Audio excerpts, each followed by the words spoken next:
श्री गणेशाय नमः। ॐ अस्य श्री सिद्धिलक्ष्मीस्तोत्रस्य हिरण्यगर्भऋषिः अनुष्टुप् छन्दः।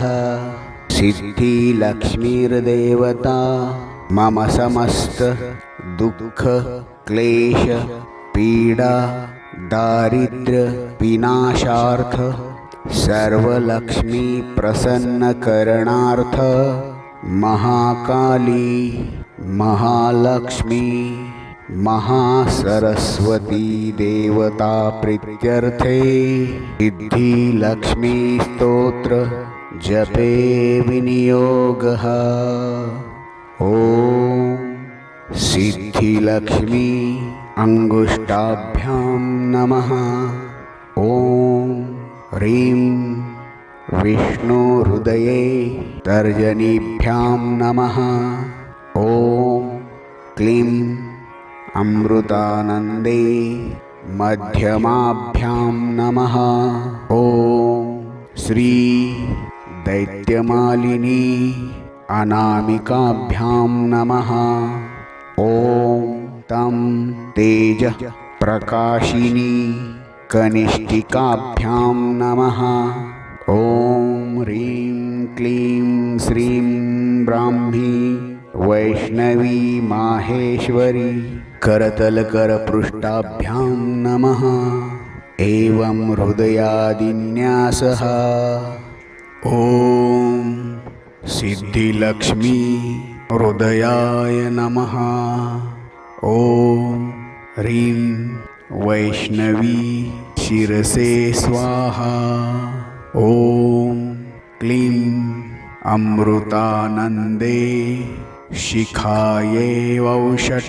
ॐ श्री दैत्यमालिनी कवचाय हुं। ॐ तं तेज प्रकाशिनी नेत्रद्वयाय वौषट्। ॐ ह्रीं क्लीं श्रीं ब्राह्मीं वैष्णवीं फट्। अथ ध्यानम्। ब्राह्मी च वैष्णवी भद्रा षड्भुजां च चतुर्मुखां त्रिनेत्रां च त्रिशूलां च पद्मचक्रगदाधरां पीताम्बरधरां देवी नानालङ्कारभूषितां तेजःपुञ्जधरां श्रेष्ठां ध्यायेन्द्वालकुमारिकाम् ओंकारलक्ष्मीरूपेण विष्णुर्हृदयं व्ययं विष्णुमानन्दमध्यस्थं ह्रींकारबीजरूपिणी। ॐ क्लीं अमृतानन्दभद्रे सद्य आनन्ददायिनी। ॐ श्रीं दैत्यभक्ष्यरदां शक्तिमालिनी शत्रुमर्दिनी तेजःप्रकाशिनी देवी वरदा शुभकारिणी। ब्राह्मी च वैष्णवी भद्रा कालिका रक्तशाम्भवी आकारब्रह्मरूपेण ओंकारं विष्णुं व्ययं सिद्धिलक्ष्मी परालक्ष्मी लक्ष्यलक्ष्मी नमोस्तुते। सूर्यकोटिप्रतीकाशं चन्द्रकोटिसमप्रभं तन्मध्ये निकरे सूक्ष्मं ब्रह्मरूपव्यवस्थितम् ओंकारपरमानन्दं क्रियते सुखसम्पदा सर्वमङ्गलमाङ्गल्ये शिवे सर्वार्थसाधिके प्रथमे त्र्यम्बका गौरी द्वितीये वैष्णवी तथा तृतीये कमला प्रोक्ता चतुर्थे सुरसुन्दरी पंचमे विष्णुपत्नी च षष्ठे च वैष्णवी तथा सप्तमे च वरारोहा अष्टमे वरदायिनी, नवमे खड्गत्रिशूला, दशमे देवदेवता, एकादशे सिद्धिलक्ष्मीं, द्वादशे ललितात्मिका। एतत् स्तोत्रं पठन् स्त्वां स्तुवन्ति भुवि मानवः, सर्वोपद्रवमुक्तास्ते, नात्र कार्यविचारणा।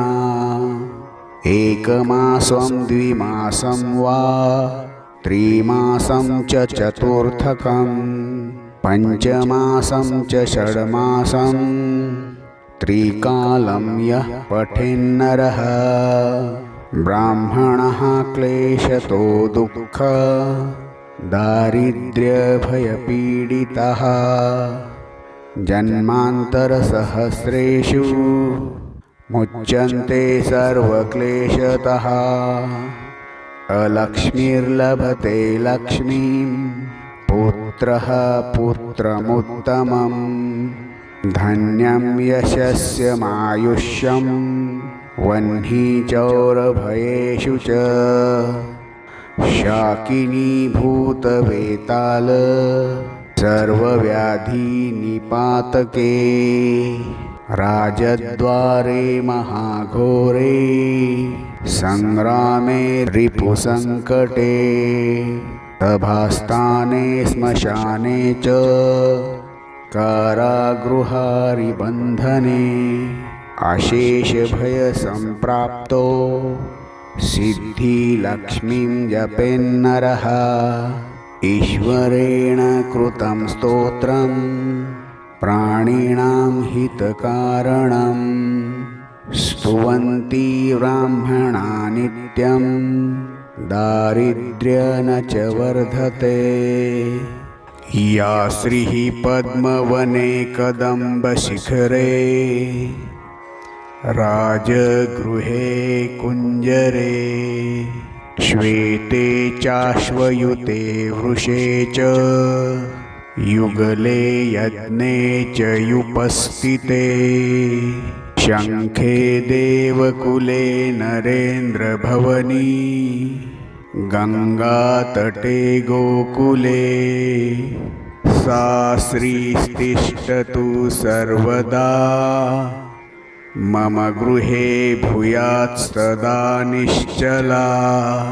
इति श्री ब्रह्माण्डपुराणे ईश्वरविष्णुसंवादे दारिद्र्यनाशनं सिद्धिलक्ष्मीस्तोत्रं सम्पूर्णम्। ॐ श्री सिद्धिलक्ष्मीं नमः। ॐ श्री सिद्धिलक्ष्मीं नमः। ॐ श्री सिद्धिलक्ष्मीं नमः।